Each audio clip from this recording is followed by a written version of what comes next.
Good evening, everyone. My name is Joseph Dunphy from the Grass10 team, and I'm delighted to be joined by my PastureBase colleague, Paul Maher, tonight as we on tonight's webinar where we're going to talk about improving grazing infrastructure on your dairy farm, planning for 2025 and beyond. And I suppose the key things that we're going to be focusing on tonight's webinar are appropriate pasture allocation and paddock size, optimizing roadway condition on your farm, and also having a look at that water infrastructure requirements for herd size that on particular farms has expanded an awful lot over the last number of years. Yeah, so look, just before we get going, looking for people who have been on the webinars with us before, you'd be familiar with this. There's been webinars back as far as 2020 on the Grass10 page on the Teagasc public website. So if you want to look back on this webinar in time or any of the other webinars that have been done over the last number of years, just search Teagasc Grass10 on the left-hand side of the page. There you'll see the webinars subheading and any of the webinars there, and also some of the presentations, the PDF of the presentations, and sometimes there's been questions, frequently asked questions that have come in there as well. They're all there on that. Yeah, so just on, I suppose, on the Grass10 newsletter, again, some of you will be familiar with it, and the Grass10 newsletter is is a newsletter we publish every Tuesday, and we're up to the 350th edition of it now.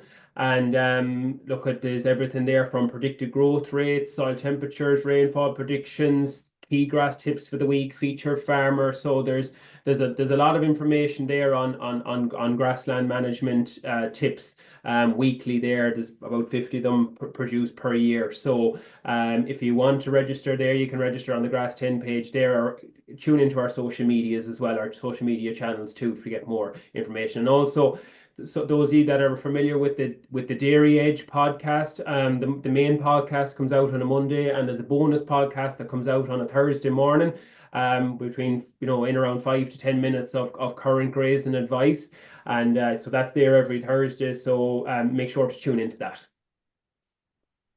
So back to this slide again, and I know again, some of you might have seen this before, but I think before we get into I suppose the crux of tonight's webinar, I think it's important just to look back at, I suppose really, best practice grazing management, okay? And, Paul is going to dig in a little bit into his research in a few minutes, but when we talk about what does it take to be excellent on farms, what do we really mean? And I suppose we're looking at the grazing infrastructure is a big thing tonight, having a mapped farm, having multiple gaps for paddock, and optimum water and roadways on your farm, okay? That's a key thing. We want greater than 25% of the platform in clover-based and low chemical nitrogen swards.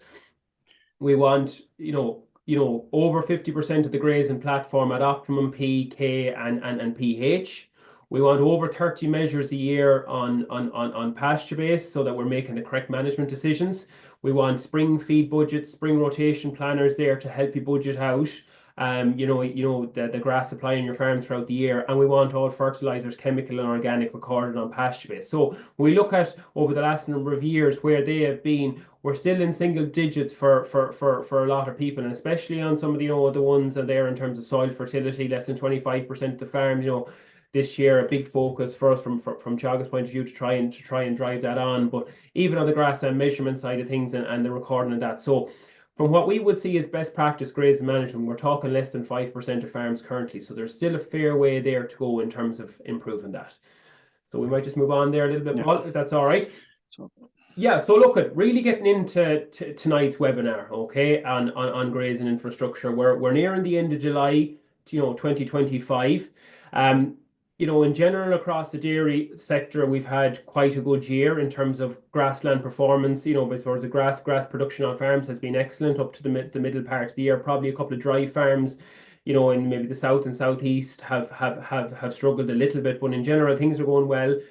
Input costs are very reasonable on farms, and if we look at some of the information that's kind of coming out of the financial side of the house, the average income on dairy farms in 2025 will be about a 30% increase on 2024. Okay, so it's going to be a strong year. But I think, and the reason why we had this webinar tonight is that there is areas of grazing infrastructure on farms that need to be improved, and it's not just grazing infrastructure, roadways, water infrastructure. All of that just can't be sorted out overnight. There has to be a little bit of planning coming in on that. And I suppose have you made plans to invest that bit of surplus money that you're making this year? Have you made plans to invest that wisely and in areas of the farm that you're going to get a good return on investment, okay? And like some of those areas, grazing infrastructure is a super area, soil fertility. There could be other labor saving ideas on your farm there as well, that are going to make your life easier in the busier times of the year. It could be drafting systems, it could be calf feeders, it could be other things. But now is the time. It's not at the end of the year when there's a tax bill looming. It's now is the time to sit down and think, where am I going to put my money to work that's going to give me the best return? Okay. And we're going to really focus tonight now on the grazing infrastructure. And I think before Paul, I throw it over to you. I think it's very important. If we look at the climate adaptation conference that was in Moore Park in 2024, I think as farmers we have sort of short-term memory in that rainfall. Like there's a key point there: rainfall associated with storms from October 23 to March 24. They were 15% wetter and 4 times more likely to occur. So although we got away with it probably last winter, and we've had quite a good year weather-wise, we're probably only another spring on a lot of farms from being in difficulty. Okay, so it's very, very important to put the grazing infrastructure in place on your farm where you can, and that you can access every part of every paddock. So Paul, if you want to move on there a bit, you're very welcome to the Grass10 suite of webinars. So you're in the PastureBase team at the minute, and look, you've been doing a good bit of research over the last couple of years, particularly on grazing infrastructure. So maybe give a little bit of an introduction there, if that's all right. Yeah, first of all, thanks, Joe. Thanks for having me here today. It's nice to come and talk about some of the research we've done. So yeah, I started a PhD in Moore Park in 2020, and I completed that the PhD there this spring, and I've began working in the pasture-based role within Moore Park. And I suppose in the PhD, we set about assessing grazing infrastructure on dairy farms in particular, and looking at what needs to be improved going forward. And first of all, the current status of where we are at the moment. I suppose why we started this PhD, if we look back, it started in 2020. And when we look at grazing infrastructure, first of all, I suppose we're all well used to having farm roadways on our farm, or indeed water supply in terms of pasture. But the key driver, as we all know, of the farm roadways is to connect to the paddocks and improve grass utilization on farm. But in our own research, I suppose the abolition of milk quotas in 2015 has driven average herd size on farms, and we're up to in 2025 an average of 98 cows on farms, where we would have previously had about 70 cows on those farms. And we wanted to see have adaptations being made on these farms for the increased cow numbers with respect of the pasture allocation, or indeed the road infrastructure. And we'll come to that as we go through the webinar. And I suppose there's other benefits as well of adjusting your grazing infrastructure with respect to labour efficiency in terms of reduced time to move animals on farm. But also, if you improve your, there's also associations between improved roadway conditions on farm and reduced lameness. So there's multiple potential benefits of upgrading your infrastructure. But first of all, we have to see where we are commercially on farm. So for our own study, we looked at, first of all, benchmarking existing farms, and we looked at gathering farms from PastureBase Ireland. So we got farms that were grass focused, I suppose, and we gathered there were a range of herd sizes, and we gathered a farm map from each of those farms. And in total, we had 135 farms in our study. So there's a range of 47 cows up to 760. And as you can see from the map there, they're well geographically spread throughout the country with respect of herd size and location.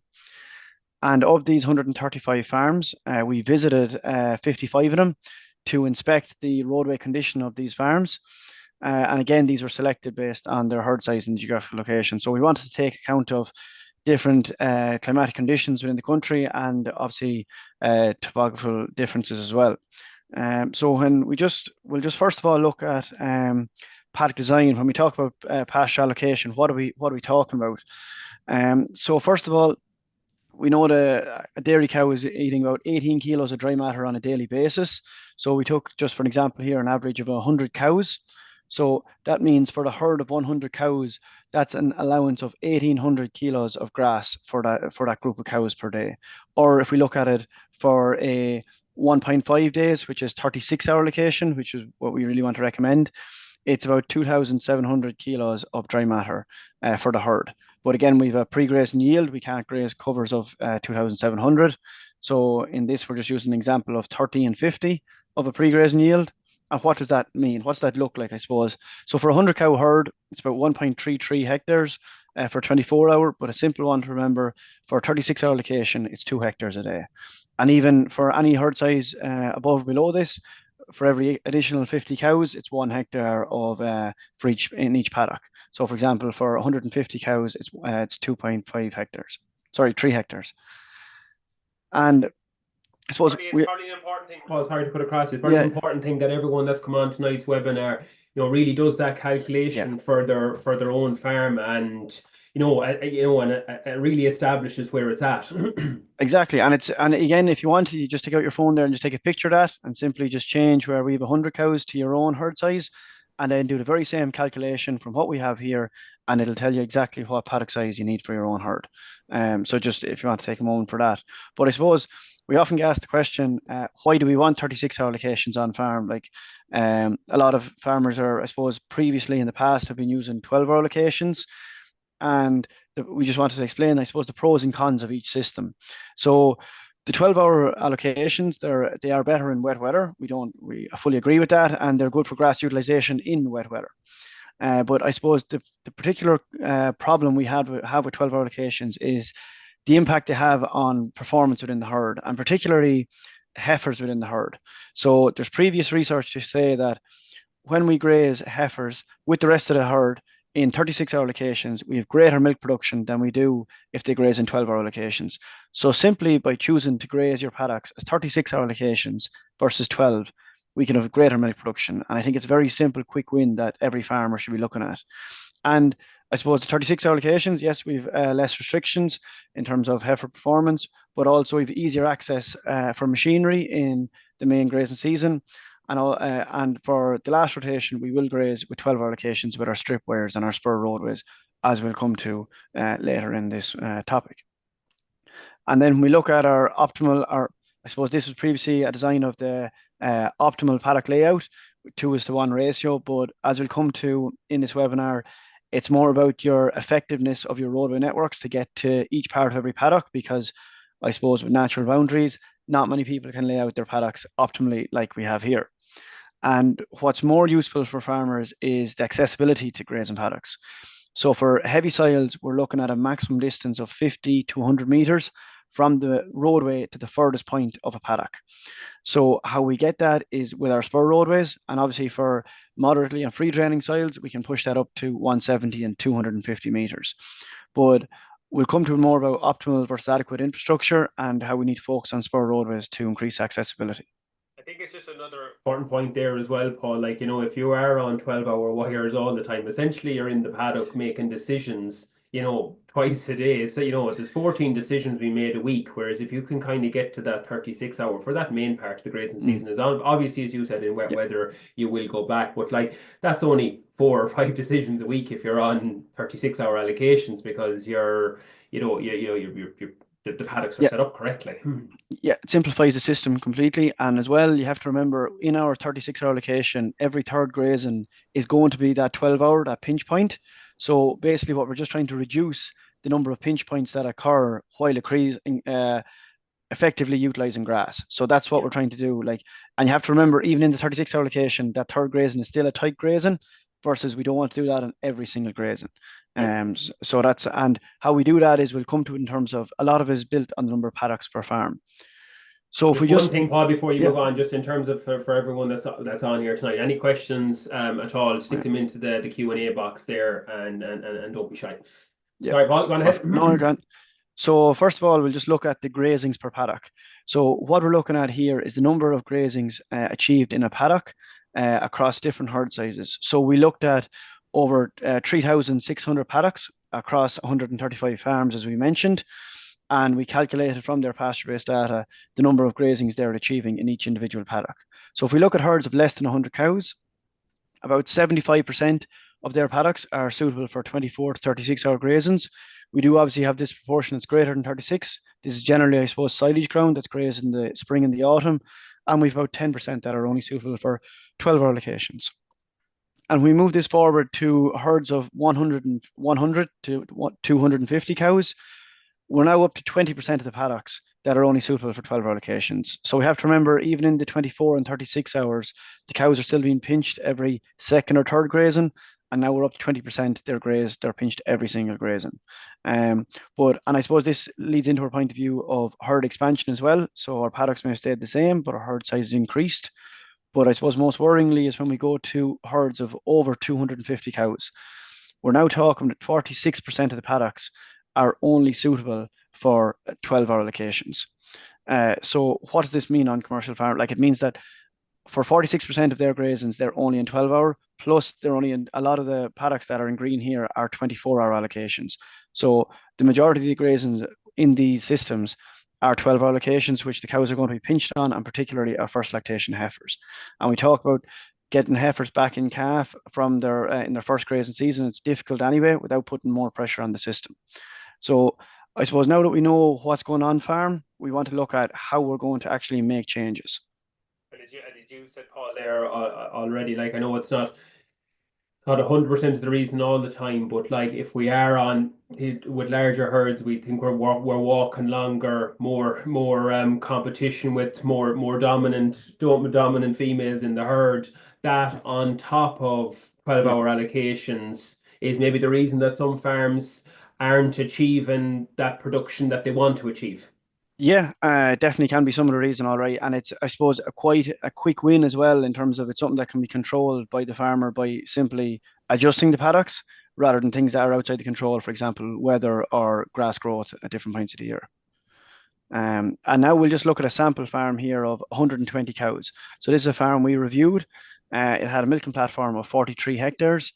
And I suppose our target is 18 to 20 paddocks per farm. That's where we want to be. And this farm is currently at 32 paddocks per farm, 32 paddocks for this farm. So what that means is we've a significant amount of paddocks that are only suitable for 12-hour allocations, while we need to get this up to, these paddocks need to be suitable for 24 and 36 where possible. Obviously, there are natural boundaries, and we'll come to that now. So in this farm, our target is 1.54 hectares for 24 hours or 2.3 hectares for 36-hour allocations. And as mentioned, we need to work within the field boundaries we have. So as we're well aware, our hedgerows are important to all farms, and we have to work with what we have. So that's our first limitation in terms of designing paddocks where possible, because it's always more flexible to put the paddocks within the boundaries rather than flipping between either side of hedgerows. So here, when we've classified it down, we've removed all our fence lines hypothetically, and we've gone from having 32 paddocks to 15 fields, as we call it. But again, we can see here some of these fields are, for example, 5.1 hectares, so they need to be now divided up, or indeed 6.3 hectare field. So when we do this, we split our farm up, with our new orange lines being our new electric fence lines within the farm, and it's reduced from 32 paddocks down to 22, with the almost all paddocks apart from number 18 suitable for either 24 or 36-hour grazings. So I suppose it's important to look on your own farm to see what adjustments can be made. And first of all, it's important to mention as well that is your herd currently at a point where there's no further expansion going to occur? Because we want to do this at a point where we're not going to change it again, for example, in a year or two.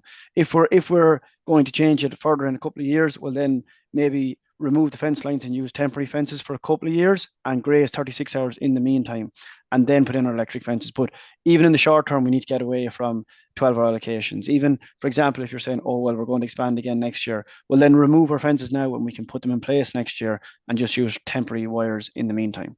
So I don't think there's any excuse for most farms to make these changes. And it's something that I suppose has developed over time on a lot of farms, because as we said at the start, the average herd size was 68 and now it's 95.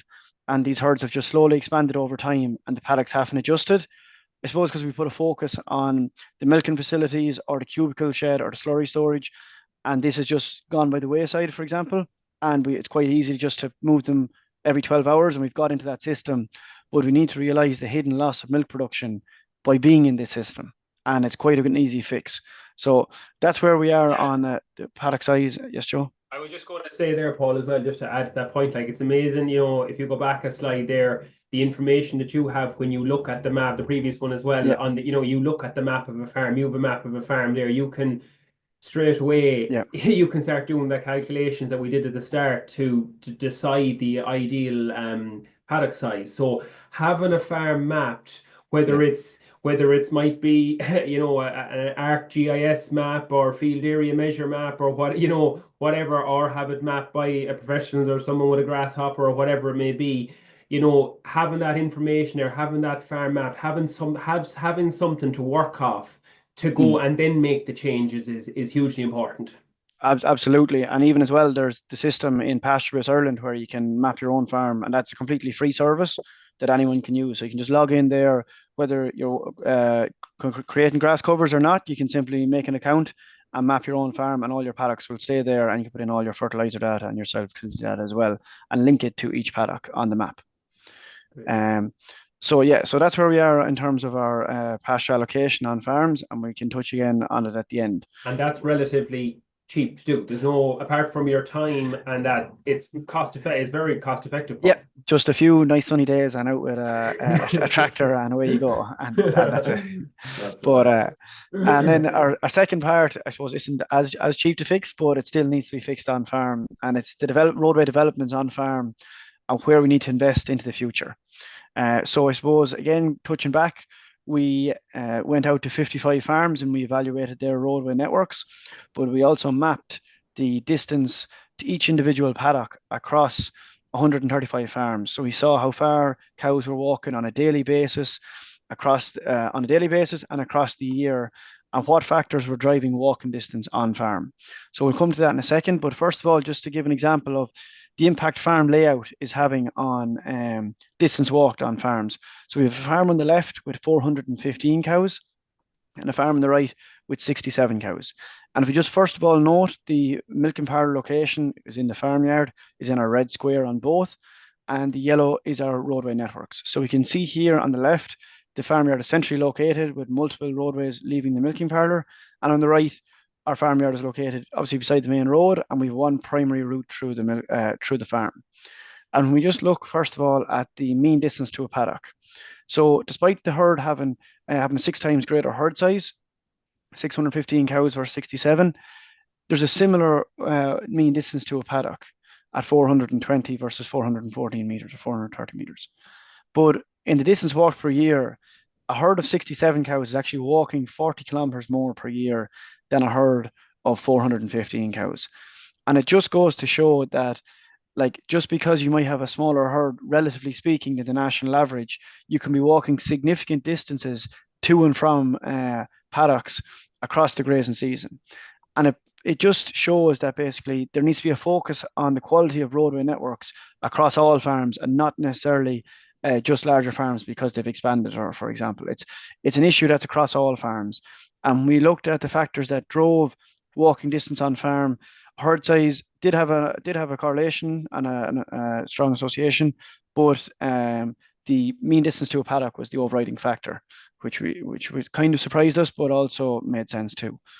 And we Probably just look, hills, Paul, there would have an effect there like that. That herd yeah, size of 67, that could be a hilly farm. So, yeah, it's big and effect yeah, too. 100%, and we'll come to that in a sec. For the maximum distance to a paddock, the inclines on farm road is a far bigger impact than walking on flat surfaces, especially if you talk to farmers as well. So if we just look at 5 herd size categories, we've less than 100 cows up to 250, and this is the distance walked per year. So farms of less than 100 cows are walking about 385 kilometers per year. That's just on the farm roadways over the grazing season, not including what's in the paddock, for example. And then if we look at herds of 250 cows or greater, they're walking about 720 kilometers a year. And the furthest any herd is walking per year was 1118 kilometers per year. And if we look at the mean distance to a paddock, again, it's quite similar, but this is meters, just to be sure. And we can see here farms of 202 to 250 have actually a lower mean distance than others. And it's just to do, again, with the farms in that category just happen to have a more centralized milking parlour location. That's just by chance. But it just shows the impact it has. And we look at the maximum distance to a paddock, farms are walking on average over 250 cows, almost 1.5 kilometers to a paddock. So that's 3 kilometers to and from that paddock. And there were situations with two farms, one farm of less than 150 cows and one farm of greater than 250, walking over 2.6 kilometers to a paddock. So they were walking over 5 kilometers to and from a paddock on a daily basis, not including that, just be for the day grazing, not including night grazing, for example. But I suppose, Joe, it comes back to your point in terms of the inclines. Like where we have flat surfaces, there is no impact or no real impact in terms of milk production or milk performance when we're walking that distance. Once we allow the cows to walk on an optimal surface and there's no pressure on them and they're not uh, very low and or tight on feed. But for example, when we're walking on significant inclines, we're going to have a far greater impact on energy requirements of the animal. And then just to pull forward on to when we look at so now we've gone from looking from the farms from, Joe, as you said, almost like a satellite point of view, and we're down on the farms and we visited 55 of the farms, and we wanted to see have the roadways on these farms adjusted to their increased herd sizes. So as we might expect, larger farms do have wider roadways on average. However, when we look at it relative to the recommended width, they're narrower relative to the recommended width. And I'll just go briefly through herds of greater than 250. So they need a minimum requirement of about 5.5 meters of width of roadway. At the moment, it's about 3.89. So similar to our pasture allocation, larger farms haven't adjusted their roadway networks to increased herd demands, I suppose. So you're saying roughly there, Paul, you're saying kind of every 50 cows is in around a half a metre. Yeah, about that, I suppose. But I suppose, Joe, and I will accept, like, say, what our main focus has to be similar to our farm here, needs to be on the primary routes going away from, and we'll come to that in terms of surface as well, the roadways going directly from the milking parlour. And obviously, as we go further from the milking parlour, that can reduce in terms of roadway width because demands are lower and cows are more spaced out at that point of the roadway too. Yes, yeah. So then we just looked at the surface condition on farms. So we created a scoring system of 1:5. And as you might expect, 1 is the poorest surface condition on farm roadways. And we tended to see this, to be fair, on the outskirts of the milking platform, so on roadways less frequently used. But again, there were some farms in particular where roadways close to the parlour were also in suboptimal condition. And about 25% overall of all roadways were Index 1, which was, I suppose, a good bit higher than we thought. And then Index 3 was a mediocre, middle of the road roadway. And then Index 5 was obviously optimal surface condition, optimal blinding, no stones present, and optimal for animal movement. And I suppose a lot of farmers will naturally know a good roadway and a bad roadway and what material they like to use to create a good roadway. But what's more important, or what I suppose the bigger challenge, is maintaining a good roadway. So we can put an optimal roadway there, but how are we going to ensure that's going to be there in 3, 4, 6, 8 years' time? That's where the real challenge lies. And two of the main factors, there's a few factors that we saw that were associated with it rather than a causation. It was just, we can only identify factors that were associated with optimal or suboptimal surface condition. And congestion was one of them. Where we have congestion points on farm roadways, we tend to have a lower surface condition. And why that is the case is because cows tend to build up in this area. For example, if there's a 90-degree bend or there's a water truck present in particular, it allows cows to gather in that point. But in the 90-degree bend scenario, we also have to account for machinery. So when we have heavy machinery traveling on farm roadways, it can tend to erode the surface on the bends in particular. And then we have loose stones, and then we subsequently have cows walking slower at that point, and it's a cumulative effect. So that's one of the main things on the congestion points. And verge width was also an impact. Where verge width was greater than half a metre, there's excessive clay and stones being carried onto the roadway. So we need to watch that as well. But I suppose the main thing would be the surface drainage of farm roadways. And this is something I cannot emphasize enough. Where we have adequate surface drainage, so where a roadway can allow water to alleviate onto the adjoining pasture, we always tend to have improved surface condition on farms. And that's one of the main drivers to improve or to maintain surface condition on farm roadways going forward. And if you just look, Paul, sorry, just to cut across you there, but it's probably something that it's back to the planning piece about when we're doing the roadway. It's nearly sort of like right, we're going to flitter at that roadway now and we'll improve it. But we haven't looked at what is the issue. That you can probably see clear as day that that roadway there is at the same level as the field. Yeah, there's 100%, and there's two parts to that as well. There's It's level with the field, but also our grass verge is like, even if our grass verge is another big issue we have on roadways, and a lot of farmers, to be fair, have some of the roadways that are above the field, but their grass verge is a constant the whole way along the roadway. And what's happening is then when rainfall occurs, we're seeing the rainfall going laterally along the roadway, and it's ripping up our top blinding surface. So that's why we need our camber of just about maximum 5% to allow water to run off either side, and no grass verge that's going to limit the water runoff. That's what we're looking for when we're trying to maintain farm roadways in our optimal condition. And Joe, as you said, yeah, a starting point. We cannot, for example, improve this roadway without, first of all, increasing the height of the roadway relative to the field. That has to be our starting point. As you said, the height of the road, the verge taken away, and Yeah. probably probably widened a bit, while you're at Yeah. it. So it's about lining it all up rather than just say going out there now. That looks awful today on a wet day. When you go out then and on a dry day and you think it's not as bad as it, and you go and you maybe put a blinding layer on top of it, Yeah. and you're not No. solving the issue at all. No, So no, no. You think you are because you're doing it on a dry day, but then it's like when we come to our spur roadways, which we'll come to later on. We don't necessarily need it on the middle of July or the 1st of August. It's in the start and the back end of the year is where the pressure points come on, and that's when it needs to perform. Like, for example, we could walk cows across a field there on any farm today, and they probably wouldn't leave, well, generally wouldn't leave a mark on a lot of farms because ground is quite dry at this point of the year. But if we do the same in October or November on any farm, well, it can't happen basically. yeah, And it's the same with our roadway infrastructure. And this comes to our point, Joe, in terms of adequate and optimal roadway infrastructure. So, first of all, what is when we say adequate and optimal? So, a lot of farms, to be fair, nearly all farms have a roadway network to every paddock on the farm. And that's what we would say is adequate roadway networks. But optimal roadway infrastructure is connecting every part of every paddock. So we can get to the gap, and that's fine. But if we're getting three grazings out at paddock, when we're grazing that in the spring and autumn, we really need spur roadways to effectively get to all parts of that paddock, particularly on heavier soil or paddocks we're going to graze in early spring. Because we really need to think, obviously, this spring was, as you said, Joe, was phenomenal. But if we go back to 2024 spring, we were indoors for a lot of the period. And even when there was situations where we could graze the front of a paddock, we couldn't get to the back of it because we didn't have the spur roadway there. And that's a lot of the issue. And we'll just touch on a really cost-effective way of putting these spur roadways in place. So what are they? First of all, I suppose I should have said. So they're narrow sections of farm roadway. We can see here an example of one. And what I like about this one is it's put right through the center of the field. There's stakes put up along one side, and it's about 1.5 meters wide. So we can see here during the main grazing season, there's no fence along this side. It's just run up to split both paddocks where the fence line was. And then we can graze away as normal throughout the summer period.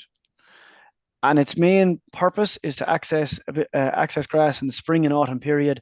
As mentioned, when we've 36-hour grazing, we're getting 3 12-hour grazings in the first, or if it's in wet weather, or in the back end in wet weather as well. So that's why we're looking for why we're using spur roadways. And we're using them in conjunction with that strip wire for our 12-hour grazing. They're relatively cheap to put in, and we'll come to the costs in a moment. And the reason for that is because we're not putting in a significant base material. And the reason for that, why we're putting in a low base material or low level base material, is because we're not using this spur roadway with heavy machinery. We're not traveling across this spur roadway with, for example, a tanker or a fertilizer spreader. That it's just generally for the cows. So that makes it cheaper again to put in. And this is a real nice example I saw on one of the farms where it was put in place. So the farmer came out directly from the roadway. We can see up here along the top of the picture, and decided to put a spur roadway out through silage ground. And this field generally left for silage, and they grazed in the spring and autumn. And they put this roadway in level with the field, so you can see the tracks where the digger compacted that farm roadway along at the same level as the field. And why this is works out real well is now we can see the roadway during midsummer. So when this field was mowed for silage, which it was, they were simply able to mow over the field, over the roadway, and no issues caused. And then during the spring and the autumn period, they can simply put up their stakes at this point here, at the bottom here, and then just run a reel down along and bring the cows into the back of the paddock. It just adds flexibility in the spring and the autumn. That's all we're trying to do in a cost-effective manner. And now we'll come to, I suppose, the capital expenditure for how we're going to do some of these projects.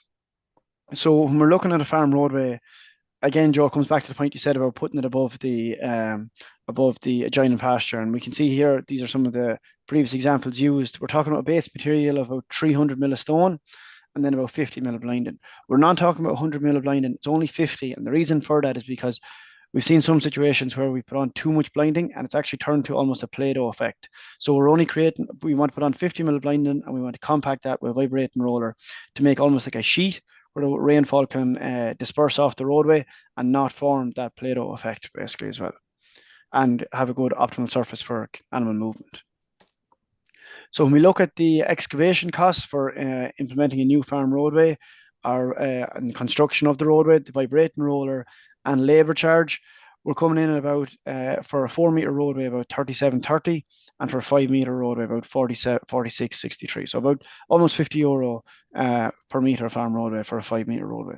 Now, it's important to mention, if you have your own stone, for example, or your own base material, you're going to significantly reduce the cost of this, because give or take, but about 70 to 80% of your cost is your stone material. So if you have access to your own stone, your own quarry, for example, you're going to reduce the cost a lot. But that's generally where we're talking about for fully constructed farm roadways. And if we just look at the spur roadway, so again, we have a nice example of our spur roadway. So this situation, we're going to 100 mil of stone. We're not going 300 mil of a base. We're going, we're going 100. But again, it's not finished here. We're going 100 mil of blinding on top of this, because we still need the optimal surface for animal movement to prevent lameness and indeed ensure cow flow on these narrow sections of roadway. So again, with construction costs, labour charge, and vibrating roller, and again, vibrating roller should be used on all farm roadways to compact the roadway properly. But 1.5 metres wide is about €11, and if you've your own base material, you're about €6 to €7 because of construction costs. So still, it's very cost-effective manner of putting in spur roadways on the farm.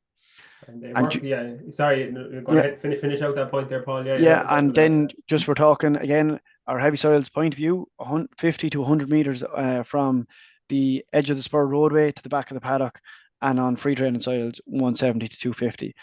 A quick way of working this out as well is, if you want for larger herds, for example, you can work out your allocation, your 12-hour allocation, how that's fitting in, and how accessible each part of the paddock is for 12-hour allocation, or even a 3 to 4 hour allocation.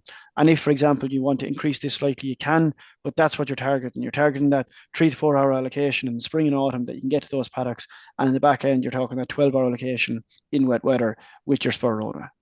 So go on, Joe. Yeah, no, and I just think, like, we've been numerous farmers, Paul, that have put them in over the last couple of years, especially in heavier rainfall areas throughout the country.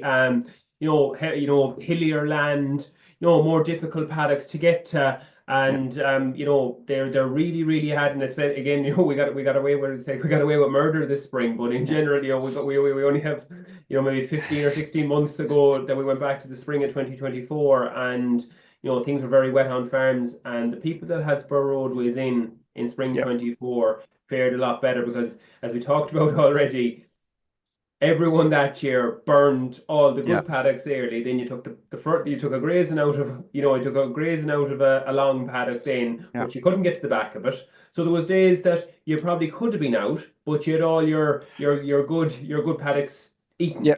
Exactly. And what you raised is a very, very good point there about the farms that were well set up, in terms of the farms in heavier soils actually fared out quite well, relatively speaking, in the spring of 24, because they had the infrastructure in place, towards farms which traditionally could get out no matter what way the spring went, were inside because they didn't have the facilities to get out, because they always banked on having that, them 3 or 4 paddocks are going to graze early February, no matter what the weather is. And sure, then it always picks up, and then we're flying and we're away with it. But as you showed at the start, Joe, the weather conditions are changing. We cannot bank on the way rainfall is occurring. So we now nearly always nearly need to prepare for that spring of 24, where we can't get out unless we have the infrastructure in place. So that needs to be the benchmark of where we're putting our spur roads in place, not this spring or last autumn, because even the autumn of 23 going into the 24 spring was also very wet. Yes. And a lot of farmers didn't get grass grazed in the autumn, and they ended up being in house for long periods of time, because from October until April, cows were inside on a lot of farms because of And just Paul, maybe to add on that point there, we're talking about new roadways here. I suppose Mm, the new roadways, new spur roadway, anyway. But if you want to go back to the previous slide, Paul, there just for a second, and on the, I suppose, the compliance regulations that's coming along, there yeah, is probably a certain element of even taking a look at where current roadways stand in terms of being cross compliant before even looking at yeah. going at new roadways on the farm, because are the crossfalls correct from away from a water course on all your road on all existing roadways at the minute? So there might be work on farms there, Paul, to even sort that. Yeah, I suppose some of the research out with Johnstown Castle, which show there is work that needs to be done on farms, and there are issues where there's. I'm going to come to that in terms of the next slide here. That compliance, or it's after this, is compliance with regulation is the first priority on any farm, and that needs to be number one before we start looking at.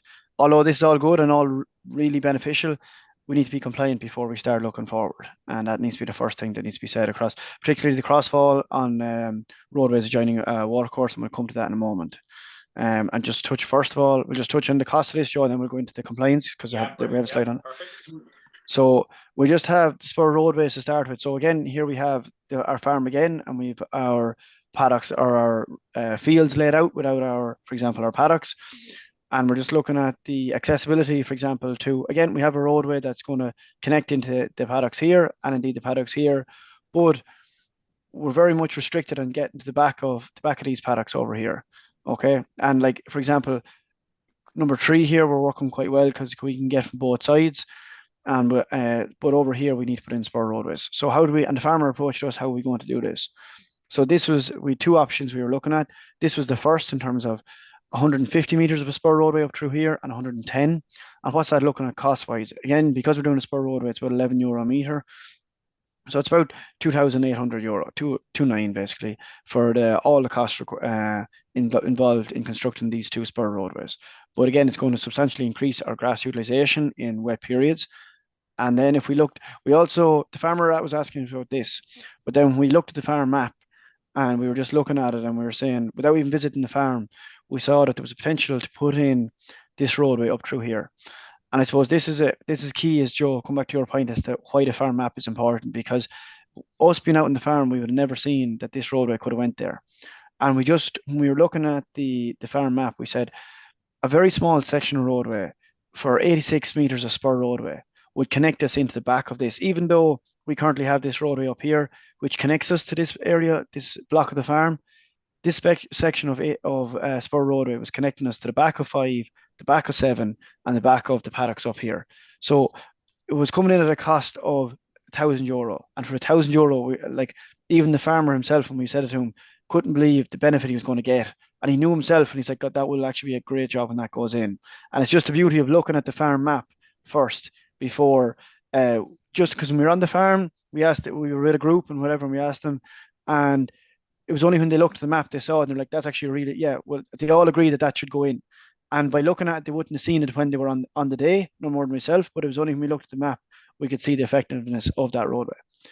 And then our second option for this section of block up through section of the farm is to put in a main section of farm roadway of 120 meters and bring up which came in at a cost of 4,470.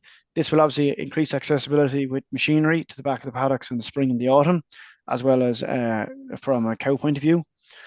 And our spur roadway splitting the farm up here.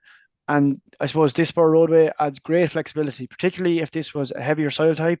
We're going to be able to get to this side, both sides, from a roadway there and our roadway here, and all up through this side of the farm, we're going to be able to access with our spur roadway. Now, I suppose the caveat to that is the expenditure required. So in this option, it's about 7,000 to upgrade with this section of roadway implementation. But I suppose on a heavier soil type, I think we've been on some farms where they actually had the option of both of these, and they went for this because they're on a heavier soil type and it's increasing accessibility in the spring and the autumn. But I suppose each farmer just needs to look at their own situation, how they're going to implement a couple of spur roadways and maybe a permanent roadway to increase grass utilization. And that's what it is. Like again, we're only talking about 1.5 meters wide, and we've seen the picture there where if this spur roadway went in, this field could be mowed for silage, and the spur roadway is there. We can work around it, work over it completely, and then just use it in the back end or the autumn. And then I suppose one other point that we get asked about is the astroturf on farm roadways. So I suppose there's a lot of farms at the moment or there's a growing number of farms at the moment that have astroturf on farm roadways. And yes, it can be an optimal surface for cows to walk on. There's plenty of research that'll show that cows, particularly lame cows, prefer to walk on astroturf. But it's just to be careful when you're putting in astroturf on farm roadways. The issues often lie with the installation. So when you're putting in your your astroturf on the roadways, you want to make sure you don't have bulky stones or loose stones underneath the astroturf, as what can happen is with cows or even machinery, they can wear on that point of astroturf and the stone will actually rip the astroturf. So we need to have a fine, smooth surface of farm roadway before we put the astroturf in place.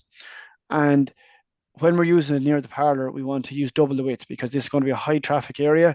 So generally they come in, Joe, you know better in terms of 1.5 meter, 1.1 meters is Joe?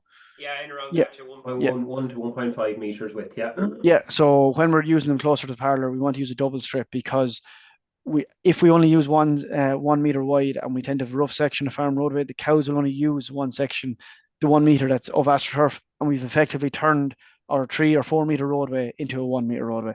So when you're putting it in place, I'd recommend using it all. Start close to the parlour, cover the full section of roadway, and work your way out from there. One Yeah, I other, think that's sorry, just to come yeah, across it there, Paul. That like I think oftentimes the question comes is that the load of astroturf lands in a yard, and it's like, well, we're going to fire it down straight away, and like they put it in an area no more than that was probably similar to the picture we saw earlier that was mucky, and yeah, this was going to yeah, solve all the issues, but you actually have to finish the road yeah, as if you rise your road, you put your correct layer of blinding on it. You have your slopes correct off it, and then you lay your astroturf on that smooth surface. It's not a quick fix on a mucky road to try and because the cows are stopping on you on the way into the parlour. This is finish your road correctly and yeah. then come back then and put your astroturf on. Yeah, yeah, 100%. And you can see that there, even the camber on this roadway allows the water to flow off either side.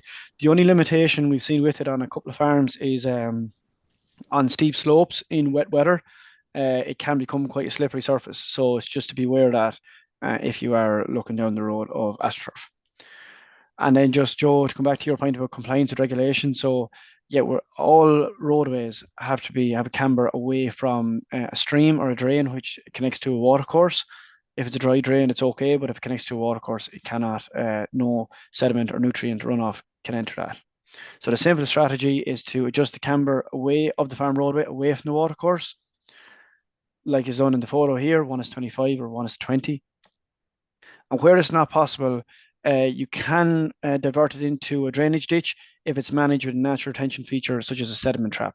But again, we'd always prefer the camber option to move it away from the roadway. And again, more information is available with the department on this, and you can follow that link in the slides after. I think it's fierce important. Like I know we've mentioned it already, but like we know the issues we have coming down the line in terms of all the queries about derogation and different things like that, and a lot of this stuff is linked back to our water quality. So if we're doing Yeah, our bit on farm to and immediately straight away it's that go out and have a look. Go back, walk your main yeah. archery in from the parlour, right? Is there any place there that's I'd say either flat or even some of these drains, Paul, at times are probably nearly cambered into Yeah, a drain, I so. suppose up to the when this regulation came in, a lot of roadways were designed that the water runoff was entering the drainage ditch. So as they say, Johnson Castle often say, we're not starting from a neutral location. We're starting from a point where previous advice was going one way, and now that's changed. And it's changed for the right reasons, but we just have to adjust with it.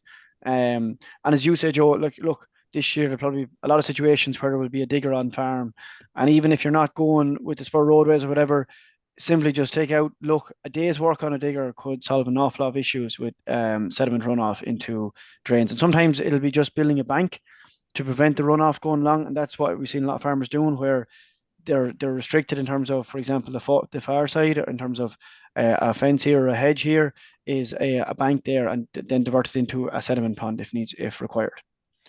But again, if you need more advice on this, contact your local advisor and they'll come to us, or you can come to us directly and we'll give what advice is required in each situation, because every situation is different because of, for example, hills and dips and inclines on farm roadways, the way water runoff can occur.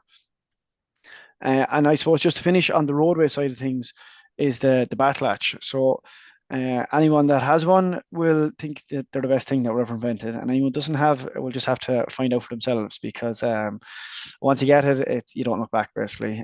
So first of all, what is the bat latch? It's an automatic spring-loaded handpiece, and it allows the cows to come in for milking at a set time. So you can set up the bat latch after every milking in the paddock where the cows are, and set it for the morning, for example, 5:30 or 6 o'clock in the morning. When you come out to milk, all the cows are standing in the collecting yard waiting for you. The cow, once they're trained, it works very well, and it allows, for example, you get 20 minutes extra in bed. So I don't know why you wouldn't do it. And You're up anyways, Paul. the other big advantage is it adds flexibility in the spring and the autumn. So what a lot of farmers are now doing with them is you send the cows out for 3 or 4 hours, and you can set it, and you set the back latch in 3 hours time, it'll open and the cows come back in themselves. So you can send them out after morning milking and have them come back in at 1 o'clock during the day, or the same after evening milking, send them out, set up the back latch, and they're coming back in at 8, 9 o'clock, and you're not going out for them. And it's a simple way. And there's also ones that you can get that you can ring, or indeed there's ones you can use with rainfall sensors on them. And I suppose most importantly, they're relatively cheap. Of all the things we'll talk about, they're probably one of the cheapest things we'll do. And the other key part of this is when we allow the cows to walk themselves into the milking parlour, or from the paddock to the parlour, we're reducing that stress and that pressure behind the cow. So she's allowed to select her own position walking along the farm roadway, which will reduce the potential bruising on farm roadways. So if we poor roadways to start with, this is one of the key things we can do to reduce pressure on the cows within the herd. Yeah, I think it's a very important point, Paul, there, that the cows walking in single file, be it the morning milking or the evening milking now, rather than someone say up behind them with a quad getting them in a hurry. Like it was said to me before, Paul, that we should be probably between two and three timber posts behind cows when we're bringing them in. So like if you're at 10 to 12 meters, we should be 20 to 30 meters behind cows when coming in with a quad, letting them come in at their own time. So we can avoid that sort of stuff with having bat latches, or a couple of other different makes there. But they're going to be a huge addition in terms of, as we said, lameness, cow flow, all that, and even putting pressure on roadways too. Like cows want to be able to walk with their head down, put their back foot where their front foot was, and stuff. So it's a no-brainer. And I say they're creature of habit. So once they get in on the system, after a week or so, they know exactly the way it works, and they'll be ready to go every morning or every evening once it goes off. Yeah. And then I suppose we'll just touch finally on the water supply on farms. So just got across your Paul there. We're getting more expensive every time. So we started with the paddock size, relatively inexpensive, just a little bit, just a bit of donkey work for a few days. Spur roadways, and now we're going to the more expensive side of the more expensive things to do. At least we're sitting down for this one. So we look at first of all, where we are as regards water supply on farms. So we didn't do this as part of our study, but I suppose a lot of research looked before in terms of the demands of the herd for dairy cows. So dairy cows generally consume between 60 and 80 litres of water per day, and it's about 4 litres of water per 1 litre of milk, roughly speaking. Now it depends on dry matter to grass, different points. So that's why, for example, as we enter drier periods, dry matter drops in the grass, heat increases, temperature increases, and intakes can peak over 100 litres per day. But I suppose what's more important is it's this peak post evening milking. So about 30 to 50% of the daily intake is that 2 hours post evening milking. So if we think about it, similar to our milk supply during the year, we have that peak in June, July, or April, May, June, and it's very a dip in, for example, December, January, and it's same with our milks, our water intake. It's that peak post milk, and that's why all our pipe sizes, whatever, have to be designed for that peak after evening milking. So when we're looking at truck size, it's about 7 to 9 litres per cow as a guide. So for a 100 cow herd, that's about 800 litres or 150 to 200 gallons. And then for 200 cow herd, 1600 litres or 300 to 350 gallons. But when we look at the pipe size, so the pipe size is probably more important. It is more important than the truck size on the farm, and it's because of what's going to control the flow rate into the trucks. So for herds here of less than 80 cows, it's about 20 mil, and then for cows of 300 or more, it's about 40 mil piping, which is inch and a half. Obviously, you can go 50 mil if you want, but that's a minimum requirement of 40 mil for that size. And then this is something that often gets overlooked. And to be fair, since we've moved to larger concrete trucks or whatever, it tends to be less of an issue. But it is a particular issue on where we smaller pipe size, for example, the 20 mil or even the 25 mil is our ballcocks within those trucks.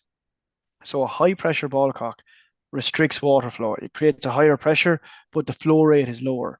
So what we actually need is a low flow rate ballcock, or indeed a full flow rate. So full flow rate will not restrict water flowing through that ballcock and indeed fill the truck quicker. So just to be wary of that when you're purchasing ballcocks for the trucks, full flow rate is what you want, or definitely low rate. And now we just decided to take our farm again and look at what sort of costs we're going to come into if we upgrade our water supply. So here we've done up our blue line is our piped. We're looking for a looped water supply on farm to increase pressure. So here we have our loop that's working around this side of the farm. And again, it all depends on farm layout as well. We can see here there's a section of the farm that dips down here. Doesn't make sense to be put in a loop system here because we only crossed the roadway here. So we have a fork going out in this direction. But when we're looking at this, when we mapped it out, there's about 3,023 meters of piping required. And then it's about 230 a meter. So for the 32 mil piping, which comes in just under 7,000 for our piping alone. And that's plus VAT, and it does not include installation costs, just to be aware. And again, these are only guide prices that myself and Joe have looked into, but it's just to give a guide of where we are at for these investments. And then we look at the water trucks. So to be fair, a lot of farms that are going to be expanding or whatever, you might already have water trucks on the farm. And in some situations, what can work quite well is where you're adjusting the paddock size from 12 hour up to 24 hour. You can get 2 trucks into the one field, which can work quite well. But in our situation, we just looked at 18 new trucks for the farm, and 225 gallons is what's suited for this one. So it's 350 per truck, again, plus VAT, and does not include installation. So 6.3 for that. And our last thing is our ancillary costs. So roughly speaking, it's about 45 to 55 euros. So we went on the higher side to be cautious here for the installation costs, and it's about €1,000 then. So what does that all run to? So to put in our water supply without, I suppose, self-implementation in terms of doesn't include burying the pipe or fitting the trucks or anything like that, it's run at about 14,250. So look, it is a lot of money, but I suppose in the year that we are, it's definitely doable on a lot of farms. And it's definitely going to improve milk production if, for example, you're limited on water supply on farm at the moment, because as we've seen earlier, 4 litres of water is required to produce 1 litre of milk. So it's something that needs to be focused on first. And I suppose as we come from the point earlier on, we've gone from 68 cows on average to 95 cows. So a lot of farms have sort of slipped up in terms of increasing herd sizes naturally over the last number of years.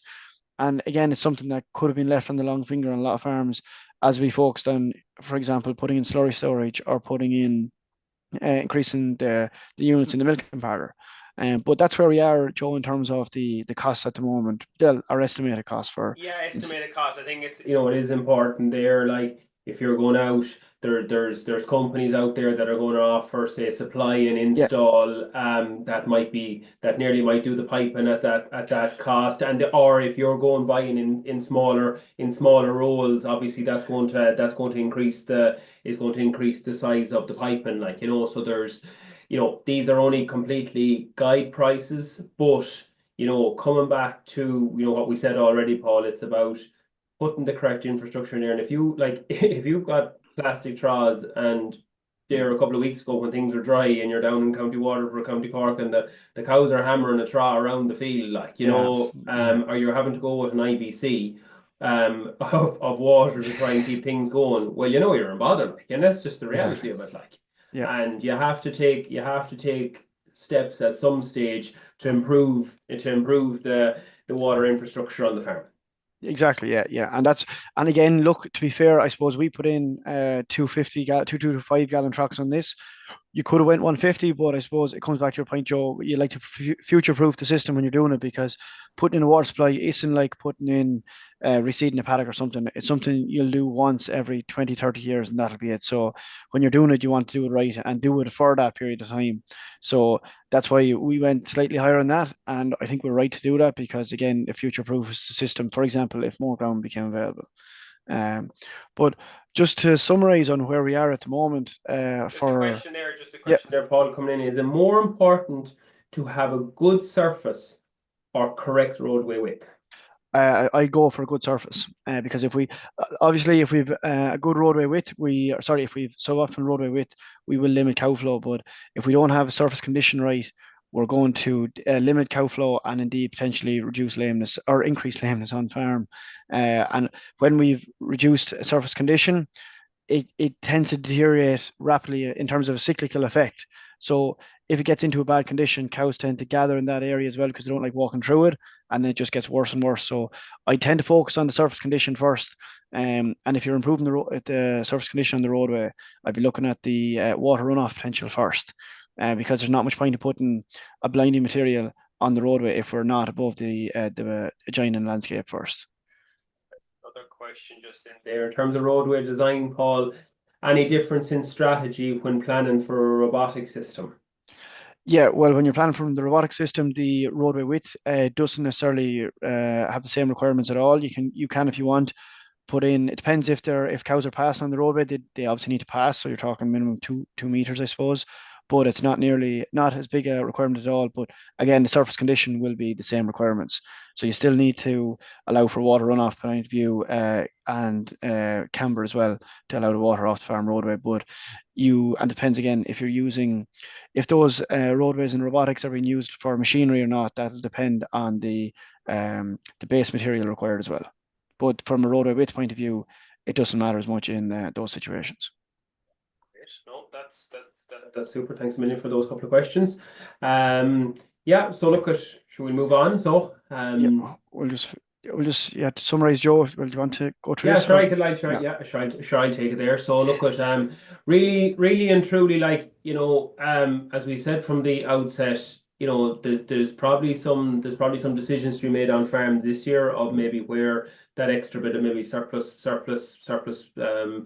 profit is put. And I think, as we said already, we're at the end of July. I think it's important to make good plans for parts of the farm where you feel that need investments in grazing infrastructure, and make a plan for the rest of the year. I actually have the newsletter there that came out earlier in the month, and I think Joe Patton made a good point in it that high milk price in 2022, 73% of new investments were made on new machinery and vehicles, and we came into 2023, and a lot.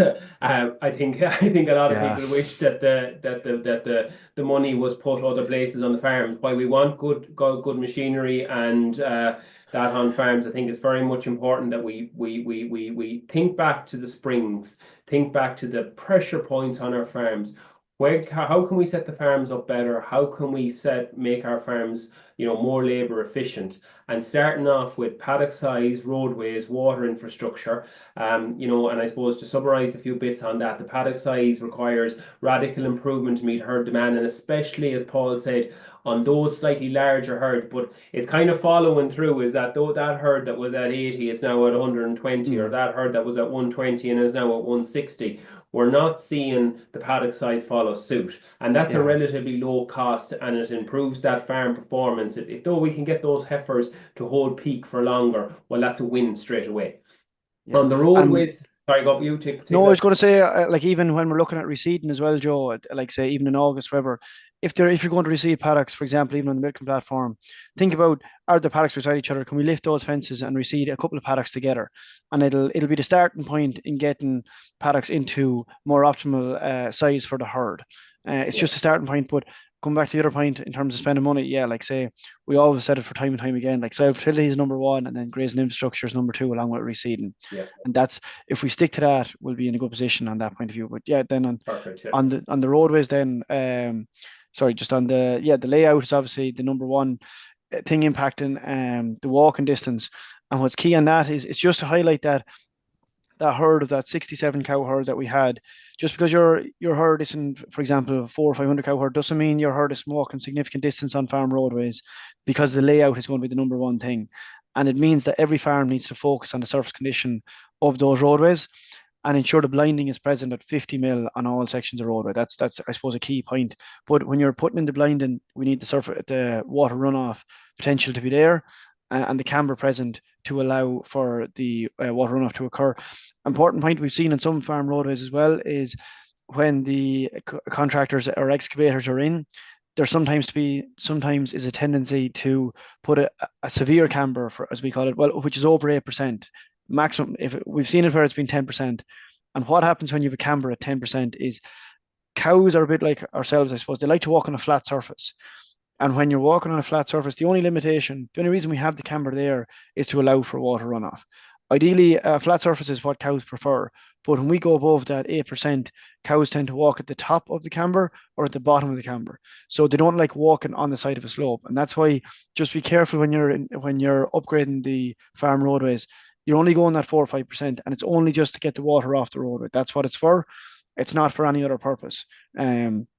Because again, you have to remember the cows like walking on that flat surface. And then, yeah, the spur roadways are the cost-effective investment on many farms at the moment. Again, with come back to your points, Joe, we're looking at compliance first in terms of water runoff off farm roadways. We're looking at the surface on existing farm roadways, and then we're looking at spur roadways as the key three things. And obviously, main farm roadways are required in some situations, without doubt, and the backlatch. And then the water infrastructure, it just think about that point, similar to our milk supply throughout the year. That peak of the water is that post evening milking, 2 to 3 hours. And look, some people talk about flow rates in terms of measuring flow rates. The easiest way you'll measure the flow rate is go out after the cows have been milked, 2 hours after, and see what way the trough is. And that'll tell you more than anything. And just go out. If they're kicking around the paddock like If a you meet the water football, trough, you know you're in bother. that's when you know, yeah. And then yeah, the flow rate is obviously more important than the pressure. And then like, so look, we can talk about it here, but we're only covering the tip of it. You need to go back to the infrastructure manual that was developed by Pat Toohey and John and a few others involved, John Loughlin as well, and that'll go through in more detail each of the steps we've talked about. And if you want more information on these things, you can come to either myself or Joe directly, or indeed your advisor, and they'll get directly in contact with us on any of the topics we've covered on this. I think that infrastructure manual is just like a one-stop shop, Paul. Yeah. To be fair, it covers a lot of the things that we have, and it's a few years old now, but it's still as relevant as ever. So Yeah. No, absolutely, because that's it. Because like even though the herds have changed in terms of herd size and all that, the pressure in the pipe will still be the same based on the pipe size that's put in place and the yeah. flow rate. So yeah, go back to that, and that'll still, obviously the cost will have changed, but everything outside of the cost will be the same as what was in that book. Okay, that's great. So listen, I'm going to conclude there. So listen to everyone that came on this evening. Thanks a million, and Paul. You did a lot of work there in terms of your research work over the last number of years, and you're in the pasture-based hot seat there now at the minute. So there's some great super take-home messages there in terms of the couple of different areas we looked at on grazing infrastructure. But so if you're doing some on-farm investments over the next couple of months, as we said already, soil fertility number one, think of K and lime now over the next number of weeks to get applied on your farm to really focus on really focus on building that soil fertility piece, and then making plans to improve the grazing infrastructure is hugely important. Last little bit of housekeeping before we finish. This will be recorded. It's going to be up on YouTube probably in the next couple of days, and it'll be on the Grass10 website, and it'll also be available on our social media channels on Instagram and X. And lastly, just to thank the sponsors of the Grass10 campaign, FBD, Grassland Agro, AIB, the Farmers Journal, and Department of Agriculture. So thanks a million to everyone for joining, and we shall talk to you all soon.